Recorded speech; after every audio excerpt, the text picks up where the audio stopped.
अलीउन वलीउल्लाह बन के चेहरे पे आ जाए तो इत्मीनान होता है। जन्नत में जाएगा। जन्नत घोड़ों जानवरों कुत्तों के रहने की जगह नहीं, वो जहां सरदारी हसनैन की हो। उज़ैर ने कहा मेरे परवरदिगार मैं कितना सोया? कुरान कहता 100 साल। अगर जमीन पर अल्लाह का कोई नुमाइंदा मौजूद नहीं है तो मेरा अहले सुन्नत भाई, ये लैलतुल कदर में फरिश्ते जमीन पे क्यों आते हैं?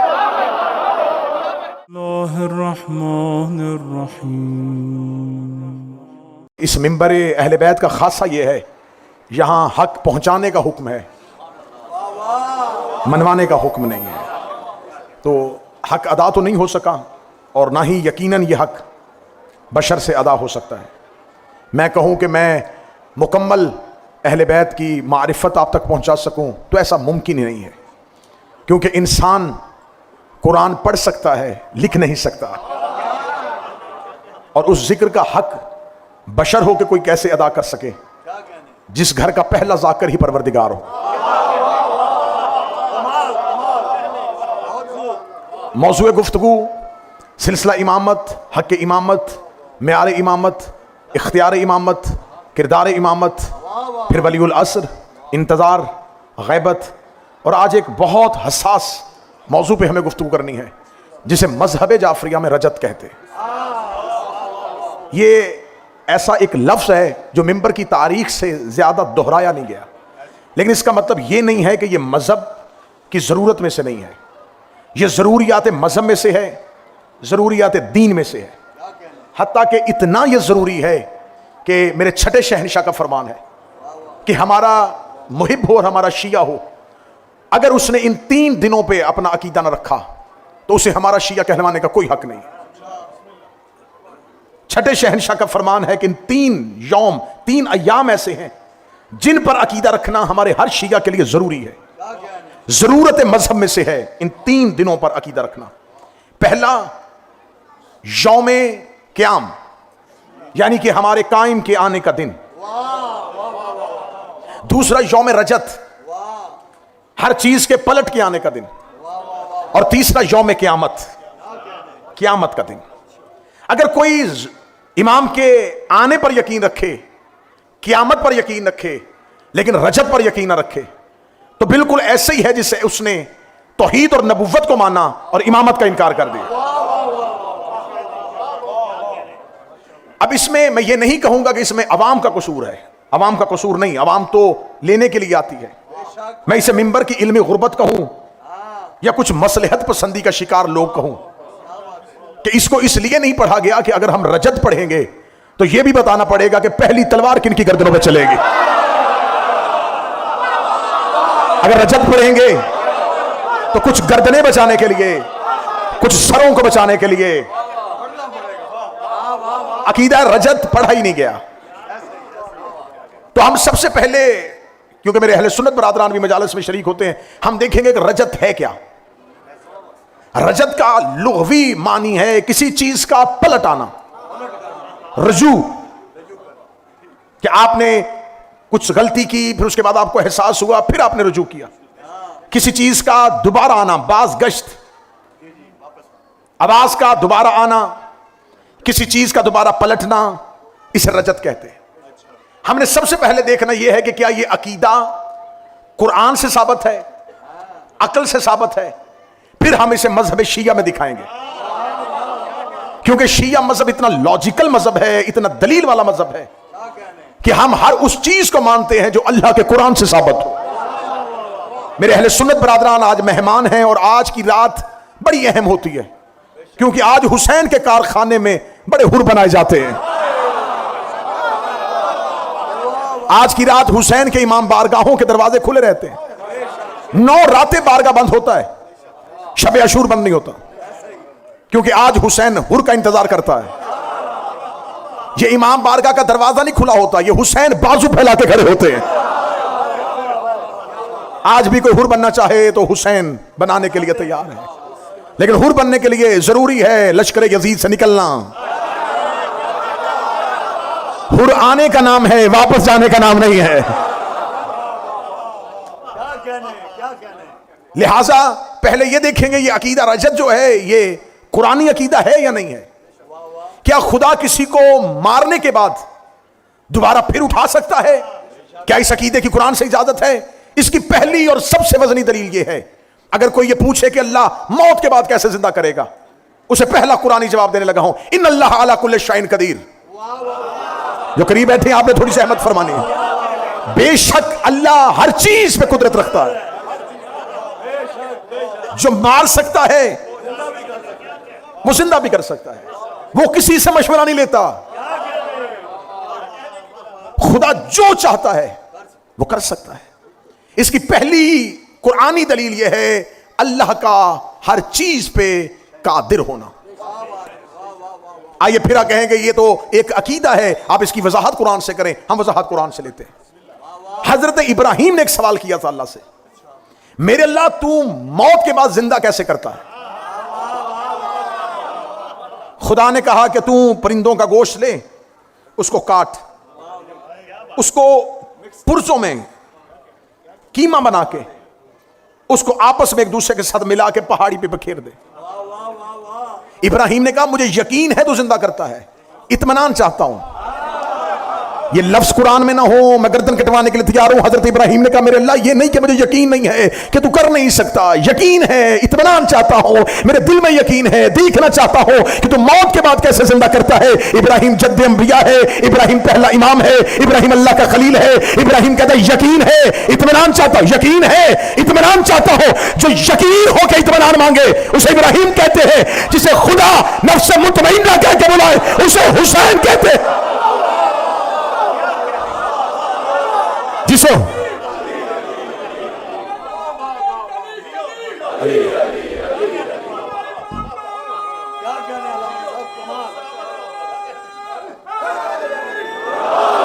ईमान है,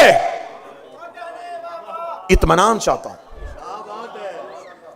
एक होता है इस्लाम, एक होता है ईमान, एक होता है इत्मीनान। मैं फिर लफ्ज कहता हूं, एक होता है इस्लाम, एक होता है ईमान, एक होता है इत्मीनान। ला इलाहा जुबान पे हो तो इस्लाम होता है, मोहम्मद रसूलुल्लाह बन के दिल में उतर जाए तो ईमान, अली वलीउल्लाह बन के चेहरे पे आ जाए तो इत्मीनान होता है।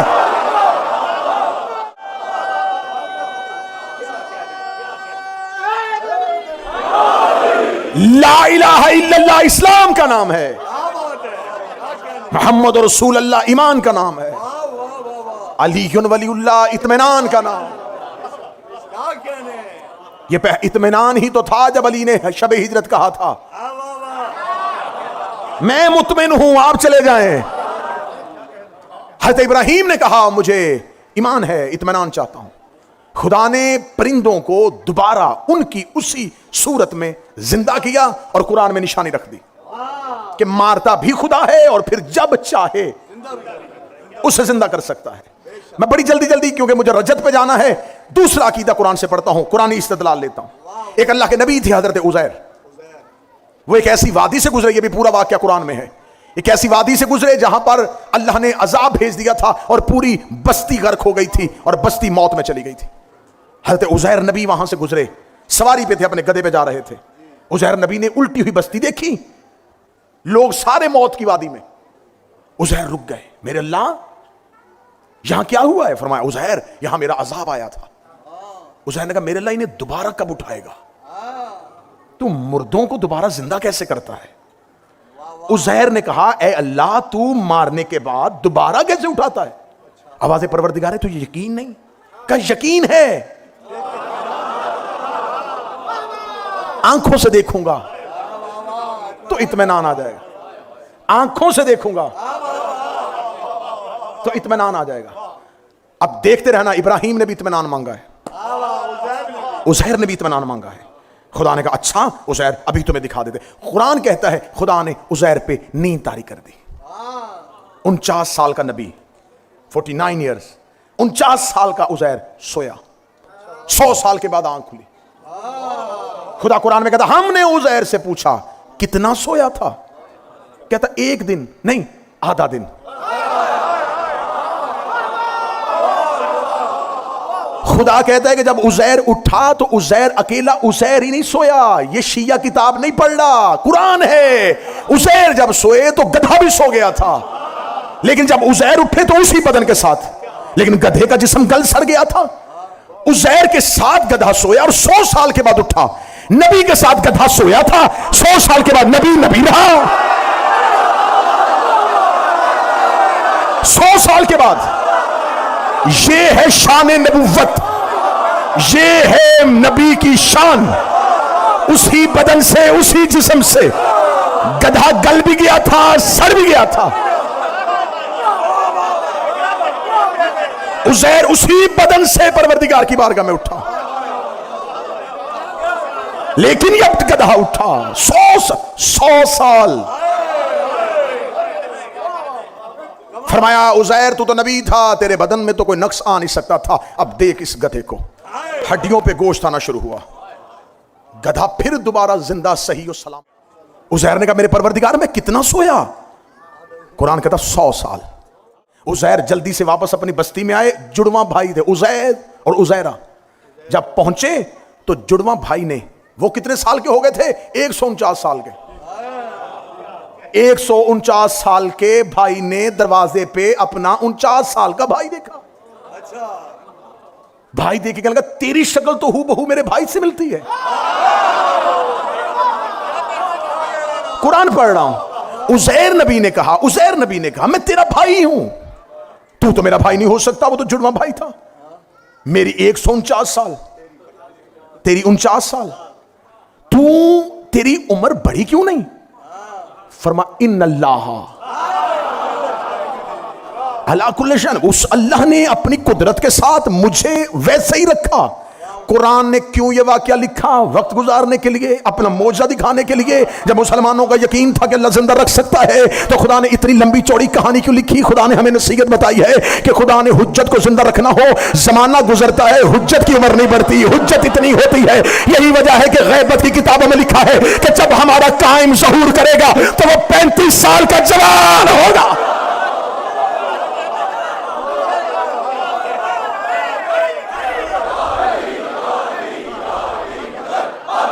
35 साल का जवान होगा।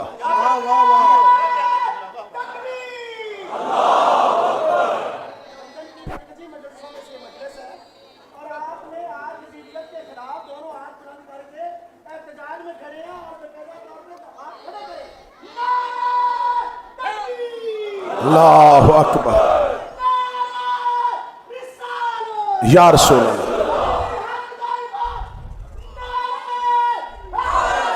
या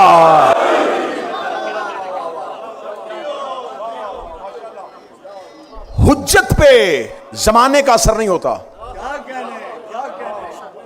नबी पे जमाने का असर। अगर उस पे जमाने का असर होगा तो फिर वो इमाम जमाना कैसे होगा?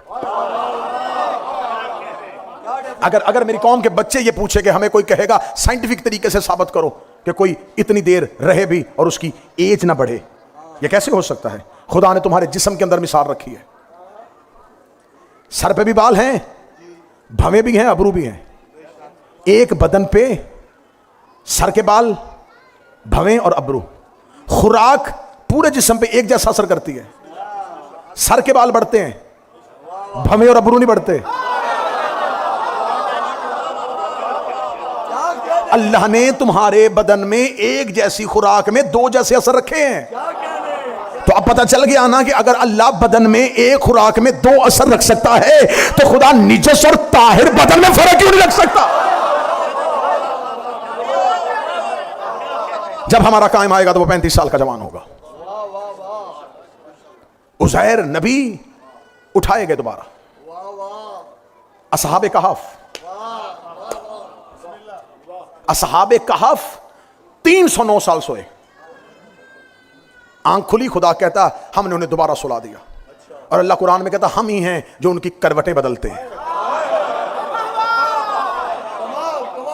हमने उन्हें मौत नहीं दी, सुलाया है किसी के इंतजार में। और सिर्फ वहां पर इंसान ही नहीं सोए हुए। मैं कुरान पढ़ रहा हूं अभी तक तो मैं तारीख में गया ही नहीं। असहाबे कहफ, सिर्फ असहाबे कहफ, वहां इंसान नहीं सोए, एक कुत्ता। खुदा ने तादाद ही नहीं बताई। खुदा ने कहा या उनमें से वो 5वां है या उनमें से वो 6ठा है। या वो 5 हैं और छठा उनका कुत्ता है, या वो 6 हैं 7वां उनका कुत्ता है। खुदा ने तादाद नहीं बताई। खुदा ने कहा हाँ कुछ इंसान है और एक कुत्ता है। और खुदा ने उसकी पूरी तस्वीर कुरान में लिखी है। अपनी दोनों टांगे फैला के वो उस गार के दरवाजे पे बैठा है। जैसे वो सोए हैं वैसे ये सोया है। जब उठेंगे तो जैसे ये उठेंगे वैसे ही वो उठेगा। और खुदा कहता हम इसे जन्नत में लेके जाएंगे। जन्नत जानवरों के रहने की जगह नहीं है। ये ना समझिएगा कि जन्नत में कोई कुत्ता फिर रहा होगा। खुदा कहता जब हम इसे जन्नत में लेके जाएंगे, हम इंसानी बदन में लेके जाएंगे। जमीन पे कुत्ता होगा, जन्नत में इंसान। जमीन पे कुत्ता, जन्नत में इंसान। मेरे अल्लाह इसने क्या काम किया? ना तेरी तस्बीह, ना तेरी इबादत, ना तेरी नमाज। तूने जन्नत बनाई है नमाजियों के लिए। टक्करे मार मार के हमारी पेशानियां सूज गई और तू सहाबे कहफ के कुत्ते को जन्नत में लेके जा रहा। इंसान बना के तुम्हारे नबी के साथियों के साथ आया था, गार के दरवाजे में बैठ गया। पीछे आ रहा था बादशाह का लश्कर। कुत्ते की फितरत होती है, ये भौंकता है। अगर ये भौंक लेता ये असहाब कत्ल हो जाते। ये गार के दरवाजे में चुप होकर बैठ गया। इसे पता था जब अल्लाह के दोस्तों को बचाना हो फिर भौंका नहीं करते।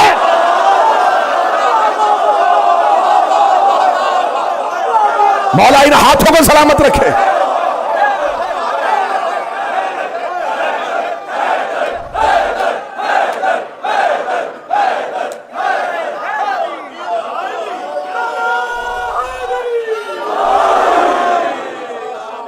जब नबी, जब अल्लाह के अंसार हो।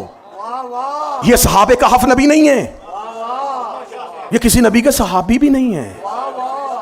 ये बरगजीदा अफराद थे, यंग लड़के थे, बड़े घरों के लोग थे, रॉयल फैमिली से ताल्लुक रखते थे। उन्होंने नहीं मानते हम बादशाह के मजहब को। शहर में रहेंगे कत्ल करवा देगा, चलते हैं कहीं। रास्ते में किसान गुजरा, उसे रास्ता पूछा कहां जा रहे हो? उसने कहा इसके अल्लाह को नहीं मानते, ये हमें गैर खुदा को सजदा करवाता है, यहां रह नहीं सकते, वतन छोड़ रहे हैं। उसने कहा मुझे भी साथ लेके चलो। उन्होंने कहा हम अपने अकीदे पे छोड़ रहे हैं। उसने कहा यही अकीदा तो दिल में लेके मैं फिर रहा हूं। जो ही चला तो ये जो कुत्ता है ये इनके साथ नहीं आया था, वो जिससे रास्ता पूछा था उसके जानवरों की हिफाजत के लिए था। जैसे ही चला पीछे ये भी चला। कुरान ने वाक्य लिखा है, कंकर मारा इससे वापस हो, वो चलता गया। खुदा कहता जब तीसरी दफा कंकर मारा वो इंसानी लहजे में बोला, कहता जब तक जुल्म के सजदे होते रहे मुझे साथ रखा, आज हक पाया तो अकेला, कुफ्र में तेरा साथी रहा, ईमान की तरफ जाए तो अकेला। खुदा कहता हमने उसे साथ भेज दिया, अब उसे सुला दिया है। जब ये उठेंगे तब ये भी उठेंगे। लेकिन जब जन्नत में जाएगा, जन्नत घोड़ों जानवरों कुत्तों के रहने की जन्नत में जाएगा। जन्नत घोड़ों जानवरों कुत्तों के रहने की जगह नहीं, वो जहां सरदारी हसनैन की हो। ये शायद तुम्हें किसी मौलवी ने बता दिया होगा वो जाएंगे, नहीं जाएंगे लेकिन जानवर मन के नहीं। बलम बिन बाऊर का गधा वो भी जन्नत में जाएगा। जाओ जाके पूछो बलम बिन बाऊर कौन था? ये दुआएं कबूल करवाता था, मुस्तजाबुल दावा था। इसको जाके लोग कहते दुआ कर, दुआ करता था, कबूल कर लेता था अल्लाह। मूसा का दौर था, फरौन ने कहा कि मुझे मूसा के मुकाबले पे तकवे वाले बंदे चाहिए जो इबादत के जरिए मूसा का मुकाबला करे। पता चला मेरी बस्ती में एक ऐसा आबिद और ऐसा जाहिद है जो अपनी इबादत में बड़ा मशहूर है। उसने कुछ बंदे भेजे, उसने कहा बलम को खरीद लो। उन्होंने कहा फरौन तुम्हें दौलत दे रहा है, खरीद लिया उसने। इबादत गुजार था, बिल्कुल आखिर में आके खरीदा गया। बड़े बड़े ऐसे इबादत गुजार होते हैं जो आखिर में बिक जाते हैं। बिक गया, उसका कहीं से नहीं मिल रहा। मूसा तो मुझे मूसा फरौन ने कहा पता करवा सकता हूं? उसने कहा मैं देख लेता हूं, क्योंकि तो सिपाही भेजेगा तो पता नहीं चलेगा, मैं पता करता हूं। कुरान कहता है, कुरान है, कुरान जाके घरों में खोल लेना। मैंने तुम्हें उज़ैर का वाकया जाके सर्च करना, उज़ैर का वाकया मिल जाएगा। मैं तुम्हें बलम बिन बाऊर की मिसाल दे रहा हूं, कुरान से मिल जाएगी। कुरान कहता जो ही ये अपने गधे पर बैठा, गधे पर बैठ के जब ये चला मूसा के ताकुब के लिए, गधे ने पांव जमीन पे गाड़ दिए। ये उसे मारता रहा, उसने चलने से इनकार कर दिया। इसने उसे बड़ा मारा, उसने चलने से इनकार कर दिया। खुदा कहता है बलम बिन बाऊर के बारे में खुदा ने कुरान में कहा है, इसकी मिसाल कुत्ते की मिसाल है। बलम बिन बाऊर को कुत्ता कह दिया और उसके गधे को जन्नती कह दिया। इंसान कुत्ता हो गया और गधा जन्नती हो गया। मेरे मालिक तूने लम्हे में फितरत कैसे बदल दी। इबादत गुजार कुत्ता हो गया और गधा जन्नती हो गया। फरमाया ये उसे हुज्जत के पीछे लेके जा रहा था, उसने हुज्जत की मुखबरी से इनकार कर दिया। जो हुज्जत की मुखबरी से इनकार कर दे गधा होके जन्नती हो जाता है, और जो नबी की मुखबरी के लिए घर से निकले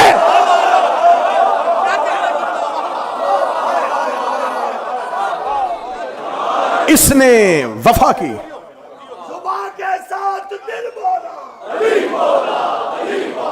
जुबान के साथ दिल बोला, बोले ईमान नारा। यार खुदा है जो मरने के बाद जिंदा कर सकता है। रजत का अकीदा कुरान का अकीदा है। साबित है अल्लाह का मुर्दों को दोबारा जिंदा करना। जाके कुरानी आयत से इशारा ले लेना। खुदा कहता मेरा हबीब हमने तुम्हें फर्ज किया है तुम्हारे ऊपर इस दीन को और मुआद को। मुआद कहते हैं पलटना। ऐ मेरे रसूल हम तुम्हें दोबारा पलटाएंगे इसी दुनिया में, हम तुम्हें दोबारा भेजेंगे इसी दुनिया में, दोबारा वापस भेजेंगे। महशर है अल्लाह का सारी इंसानियत से हिसाब। रजत है मजलूमों का जालिमों से कसास। हर जालिम से कसास लिया जाएगा। अगर वो जमीन पर बदला नहीं देगा तो आसमान पर इंसाफ मुमकिन नहीं, क्योंकि आसमान पर फैसला अल्लाह ने करना है। और खुदा कुरान में कहता है कि मैं हर एक को बदला दूंगा इसी जमीन पर। जो जिसका हक खाएगा वो यहां बदला देके जाएगा। मैं हर जालिम, हजरत मूसा ने कहा था परवरदिगार मैं तेरा अदल देखना चाहता हूं। आवाज कुदरत आई, मूसा दरिया के किनारे जाके बैठ, मैं तुझे अपना अदल दिखाऊं। हजरत मूसा दरिया के किनारे जाके बैठ गए। हजरत मूसा ने देखा दरिया के, खुदा ने कहा मूसा बोलना ना, खामोशी से सिर्फ मेरा अदल देखना कि मैं आदिल कैसा हूं। हजरत मूसा ने कहा ठीक है परवरदिगार मैं तेरा अदल देखता हूं। हजरत मूसा ने देखा कि एक नौजवान घोड़े को सर पर दौड़ाता हुआ आया और उसने आगे दरिया के किनारे में अपने घोड़े को रोका। घोड़े को रोक के छलांग लगा के, जस्त लगा के जब घोड़े से उतरा, उसकी जेब से अशरफियों की थैली गिर गई और उसे नहीं पता चला कि मेरी जेब से कुछ गिर गया है। उससे नहीं पता था, मूसा को पता था। मूसा ने देख लिया इसका कुछ गिरा है। मूसा आवाज देने लगा। इंसानी फितरत है ना, आप गुजर रहे हो, किसी की चाबी गिर जाए, कोई किसी आपके भाईजान, मूसा आवाज बढ़ गई, मूसा खामोश। मूसा खामोश हो गए। वो दरिया के किनारे आया, उसने अपने मुंह पे पानी के छींटे मारे, अपने आप को फ्रेश किया, दोबारा घोड़े पे बैठा और चला गया। वो अशरफियों की थैली वहीं पे पड़ी और मूसा देख रहा है। इतनी देर में एक बच्चा पीछे से खेलता हुआ आया। उसे नहीं पता था कि यह दौलत है। उसे कोई चमकती हुई चीज समझ के उसको खोला, खेलता हुआ चला गया। मूसा आवाज देने लगे कि इस बच्चे को रोको, ये ना उठा, ये किसी की अमानत। आवाज पड़ने लगे, मूसा खामोश हो गए। कससुल अंबिया अहले सुन्नत वाला। हज़रत मूसा अभी वहीं बैठे थे, या एक ज़ईफ नबीना अपनी छड़ी के पानी को ढूंढता हुआ आ रहा है।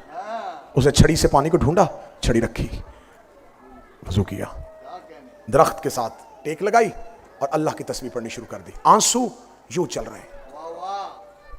मूसा देख रहा है कैसा इबादत गुजार है, कैसा अल्लाह का तस्बीह गुजार है। इतनी देर में वही नौजवान वापस आ गया जिसकी अशरफियों की थैली गिरी थी। उसका ज़ईफ, यहां मेरी अशरफियां गिरी थी। उसने कहा मुझे खबर नहीं, मुझे तो तेरा चेहरा भी नजर नहीं आ रहा, मैं तो नबीना हूं, मुझे नजर नहीं आता। उसने रेत पे पांव देखे। उसने कहा इस रेत पे तेरे सिवा किसी के पांव नहीं है, कोई नहीं गुजरा। तुझे मेरी अशरफियों की दौलत के इस नशे ने अंधा बनाया है, तू अंधा है नहीं। बस तू तकरार तक पहुंची।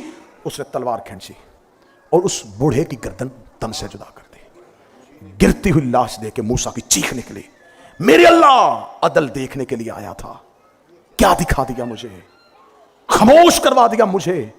अगर मैं बोल पड़ता ये कत्ल ना होता। परवरदिगार मूसा, ये है तेरे सब्र की इंतहा। अब सुन, इस नौजवान ने इस बच्चे के बाप की इतनी रकम देनी थी। इस बच्चे का बाप मर गया। इस बच्चे को नहीं पता कि मेरा हक किसके घर में है, मुझे तो पता है। मैंने वो रकम उस हकीकी मालिक को वापस लौटा दी, तो मेरे अल्लाह ये जो ज़ईफ नमाजी रोता हुआ तस्बीह गुजार कत्ल हो गया, फरमाया इस ज़ईफ ने जवानी में इस जवान के बाप को नाहक कत्ल किया था। अब ये रोज मेरी बारगाह में माफिया मांगता है, मैं कैसे माफ करूं जबकि मैंने ही तो असूल बनाया है कि खून का बदला खून है। मैं कसास से पहले माफ नहीं कर सकता, तो लिहाजा मूसा वो अपने बाप का बदला ले गया, ये अपने बाप का बदला ले गया। यूं करता हूं मैं जमीन पे अदल। ये वाकया खुदा ने मूसा को दिखा दिया है कि जिसने जिसका बाप मारा हो, नहीं नहीं नहीं नहीं नहीं, मैं समझा था कि तुम वाक्य के बाद मुझे नतीजा नहीं बोलने दोगे। जिसने जिसका बाप मारा हो वो भी यहां बदला देगा, जिसने जिसका हक खाया हो वो भी यहां बदला देगा। अल्लाह ने महदी को जिंदा रखा हुआ है, जा जाके अली और बतूल का बदला ले। जिसने बतूल का हक खाया वो भी बदला तू ले।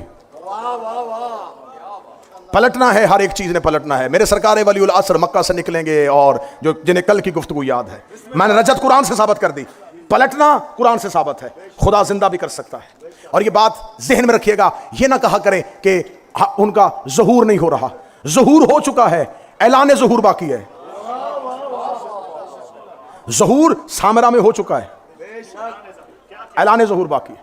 इसकी बिल्कुल जिंदा मिसाल ऐसे ही है जैसे नबी मक्का में नबी थे, ऐलान 40 साल बाद हुआ। बिस्मिल्लाह।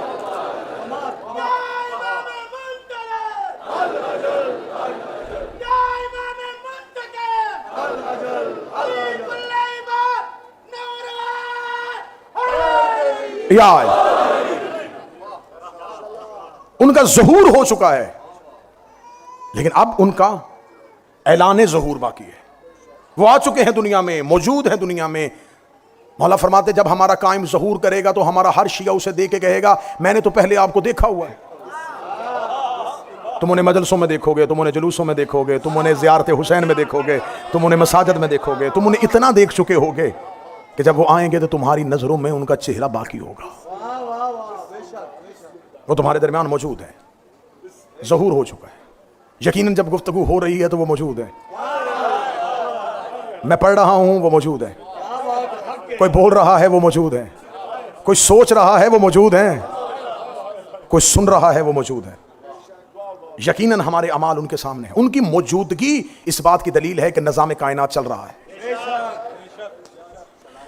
अहले सुन्नत के यहां भी यह हदीस है कि रसूल ने खुदा ने फरमाया था हदीस कुदसी में, अगर मेरा हबीब मैं तुझे ना बनाता तो जमीन और आसमान ना बनाता। लौला कलमा खलक़तल अफ़लाक, ये जमीन और आसमान कभी भी ना बनते अगर तू ना होता। मैंने ये ज़मीन बनाई तेरे लिए, ये आसमान बनाया तेरे लिए, ये दरिया को रवानी दी तेरे लिए, ये समुद्र को तुग़यानी दी तेरे लिए, ये बादल को शोर दिया तेरे लिए, ये हवा को जोर दिया तेरे लिए, ये कलियों में चटक रखी तेरे लिए, ये फूलों में महक रखी तेरे लिए, ये सब्ज़े में महक रखी तेरे लिए, ये आग में दमक रखी तेरे लिए, ये हीरों में चमक रखी तेरे लिए, ये लीमों में खटास है तेरे लिए, ये कंद में मिठास है तेरे लिए, ये यूसुफ की जुदाई है तेरे लिए, ये याकूब की दुहाई है तेरे लिए, ये खर्द की खबर है तेरे लिए, ये आद से नमरूद में इब्राहिम ने गुलजार करना है तेरे लिए, ये आदम की तौबा कबूल की तेरी वजह से, ये नूह का सफीना पार लगाया तेरी वजह से, ये मूसा के लिए नील में रस्ते बनाए तेरी वजह से, ये यूसुफ को कुएं से बचाया तेरी वजह से, ये याकूब को यूसुफ से मिलवाया तेरी वजह से, ये सूरज तलू होता है तेरी वजह से, ये आसमान चल रहा है तेरी वजह से, ये जमीन अनाज दे रही है तेरी वजह से, ये इंसानियत धरती पे चल रही है तेरी वजह से। खुदा ने कहा मेरा हबीब ये सब कुछ निज़ाम कायनात में जो जो चल रहा है ये तेरी वजह से चल रहा है। शिया हो या सुन्नी हो, तुम्हें तुम्हारे अकीदे की कसम, ये हदीस कुदसी में खुदा ने कहा ये कायनात बनाई ही तेरी वजह से है। तो मेरे अल्लाह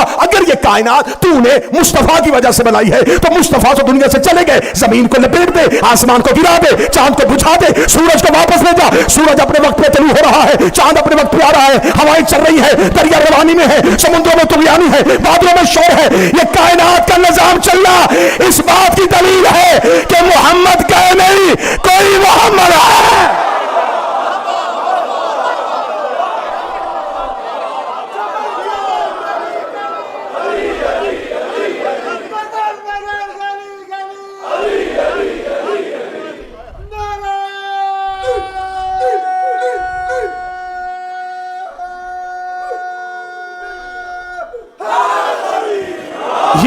कायनात का चल रहा है। आज आज आज इस हाल में ये इतनी महफिल, इतने लोग, इतनी कसरत, बाहर गाड़ियों की लंबी लाइनें, क्यों? मजलिस के लिए, लाइटें मजलिस के लिए, साउंड मजलिस के लिए, मेंबर मजलिस के लिए, मोमिनीन मजलिस के लिए, पर्दा मजलिस के लिए। 2 दिन के बाद कोई यहां आया, लाइटें बंद, हॉल खाली, मेंबर उठा दिया गया, स्पीकर उठा दिए गए, कराते हटा दी गई। वो कहेगा 2 दिन पहले तो बड़ी रौनक थी। वो कहते रौनक थी मजलिस की, मजलिस खत्म, रौनक खत्म। अगर ये कायनात बनी ही नबी के लिए तो नबी चले गए, तो कायनात को तो खत्म हो जाना चाहिए। कायनात मौजूद है किसी के मौजूद होने की वजह से। अगर जमीन पर अल्लाह का कोई नुमाइंदा मौजूद नहीं है तो मेरा अहले सुन्नत भाई, ये लैलतुल कदर में फरिश्ते जमीन पे क्यों आते हैं?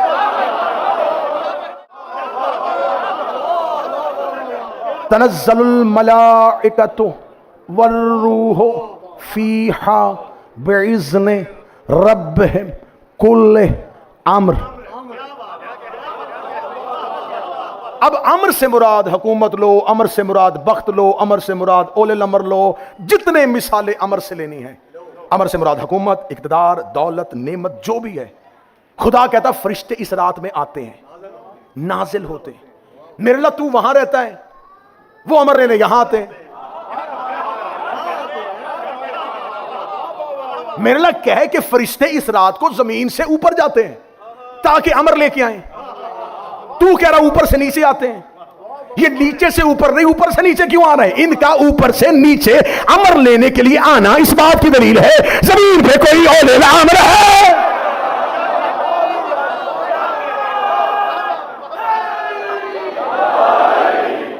जमीन पर कोई औले अमर है जिसके लिए आते हैं, जिसकी वजह से ये निजाम कायनात रवां दवा है।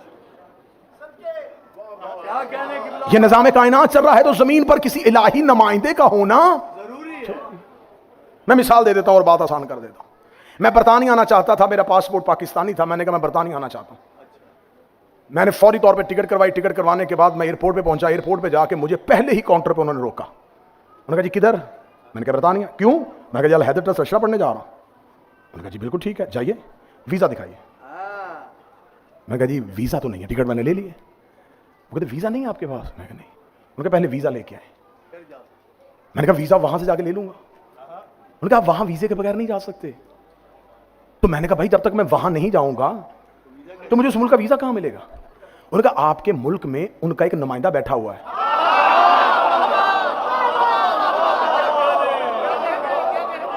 उन्होंने अपना एक सफीर यहां बिठाया हुआ है, वहां चले जाए, उससे जाके उसके मुल्क में जाने की इजाजत ले। मैंने कहा छोड़े जी, मैं अपनी डिग्रियां दिखाता हूं।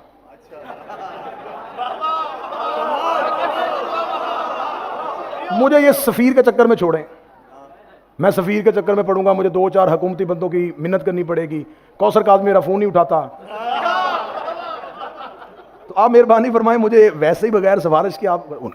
मैं हूं हुजूर, मैं पढ़ा लिखा आदमी हूं, मजलिस से पढ़ने जा रहा हूं, डिग्री है मेरे पास। वो कहेंगे हुजूर डिग्रियां रखें, उसके पास जाएं, हमारे नुमाइंदे के पास, जब तक वो आपको इजाजत नहीं देगा। मैंने कहा मैं वहां जाके जो बरतानिया का प्राइम मिनिस्टर है उससे जाके मिल लूंगा। उन्होंने कहा वो भी कुछ नहीं करेगा जब तक यहां वाले नुमाइंदे को नहीं मिलेगा।